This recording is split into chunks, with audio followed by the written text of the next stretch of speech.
Hey, thanks for tuning in to Code and Confidence. Today we're going to be going over a pretty cool algorithm. It takes a long array of numbers, it's actually scalable so it can be any length, and arranges them into this cool staircase pattern. I'm going to go over the prompt real quick, and then we're going to code it out and show you how it's done. So we're going to write a JavaScript function called staircase that takes an array as a parameter and returns an array of arrays. Each subarray should represent a step in a staircase pattern. The function should iterate through the input array and at each step extract a subset of elements from the array. The size of each subset should increment with each step. Resulting subsets should be collected in an array and returned by the function.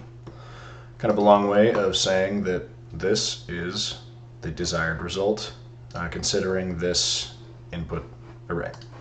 So we're going to start by declaring our function, call it staircase, give it an array parameter, and we need something to return.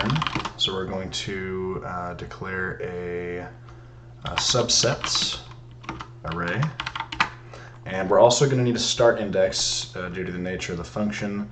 So we're going to let, since it needs to be modifiable later, we're going to let start index equal 0. Now we're going to do a loop.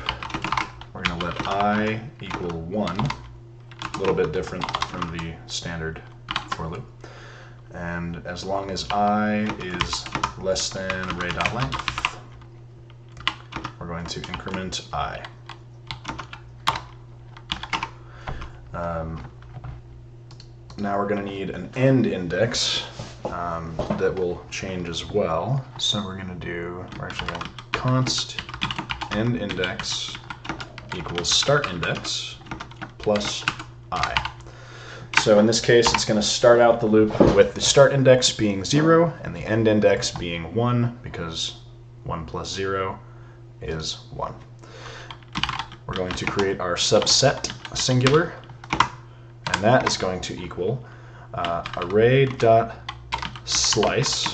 So because we're using the slice array method, it will be a pure function and the input array will not be modified. We're just going to be making shallow copies of different portions of the array.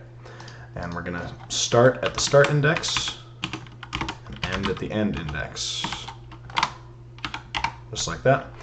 And this little code here, we're going to write a conditional. If subset.length is greater than 0, we're going to subsets our array here, dot push subset. The reason for this code is that due to the nature of the for loop, it's going to iterate over the entire array no matter what. And if we don't have this condition here, it will, after creating this fancy looking staircase, it will have, I think there's 6 here, 6 subarrays. It will just put 21 minus 6, however many that is, I'm bad at math, arrays that are empty into the staircase, and it will look really stupid. So we just want to make sure that there is actually something inside the subarray before we push it.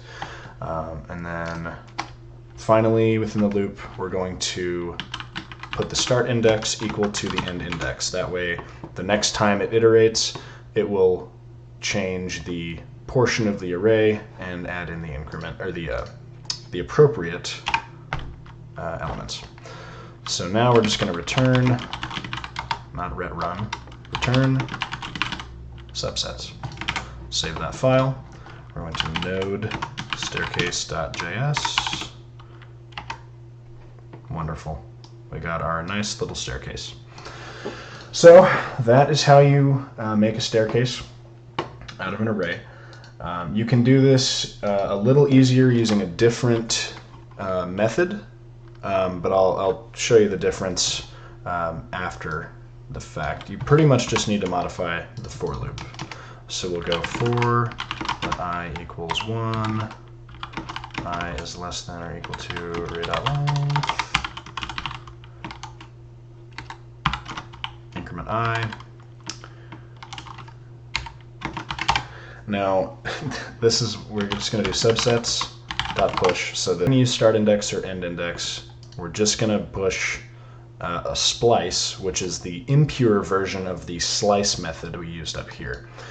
Splice will actually remove elements from this array, so no matter what, it'll start at 0 and end at whatever I is at and return the subset. So I'll show you what that's like. So see, it looks the same, but despite being much easier to write, this is a worse function. That is due to something called big O notation, or time complexity in this case. So the time complexity for this is linear, O of n, just because it has one loop, and it's, the time it takes to finish this is relative to the length of the array that it's iterating over.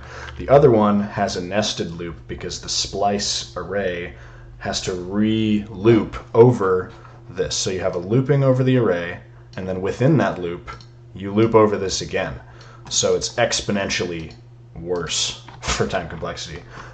Meaningless with a 21 sized array, but as it gets larger, it gets significantly worse. We'll just put this back. So that is the staircase function. Thanks for tuning in. We'll have more code and confidence next time. Take care.